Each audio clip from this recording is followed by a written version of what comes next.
Everyone, তো আজকে আমাদের বাসায় পিঠা বানানো হচ্ছে। তো এখন আমার মা আর ফুপি মিলে পিঠা বানাচ্ছে। তো আজকে আমাদের বাসায় পুলি পিঠা ও ভর্তা পিঠা বানানো হচ্ছে। তো ফুপি বানাচ্ছে ভর্তা পিঠা আর মা বানাচ্ছে পুলি পিঠা। তো এই জায়গায় পুলি পিঠা আছে আর ভর্তা পিঠা আছে। তো এই ভর্তা পিঠাগুলো এই ভর্তা দিয়ে বানানো হচ্ছে। তো এই ভর্তাটা জাল করে বানানো হয়েছে, কারণ আমার ফুপি ঝাল খায়। তো এটা হলো পিঠার কাই, এটা দিয়ে পিঠা বানানো হচ্ছে। আর এই যে মা পিঠা বানাচ্ছে। তো এখন মা ভর্তা পিঠা বানাচ্ছে। তো এই যে ফুপি এখন ভর্তা পিঠা বানাচ্ছে। তো ফুপি এখন ডিজাইনও করছে এইভাবে।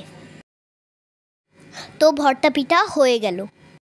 এই যে ভর্তা পিঠাগুলো ফুপি ভর্তা পিঠা বানাচ্ছে এভাবে করে। তো ফুপি এরকম করছে আর তারপর ভর্তা দিচ্ছে। তো ফুপি বেশি বেশি করেই ভর্তা দিচ্ছে। তো পিঠা বানানো হয়ে গেছে। এই যে দেখতে পাচ্ছেন এই জায়গায় পিঠাগুলো, এই যে পুলি পিঠাগুলো হয়ে গেছে। তো পিঠাগুলো মা চুলায় দিয়ে দিচ্ছে। পিঠা প্রায় শেষের দিকে। ভালো থাকবেন, আল্লাহ হাফেজ।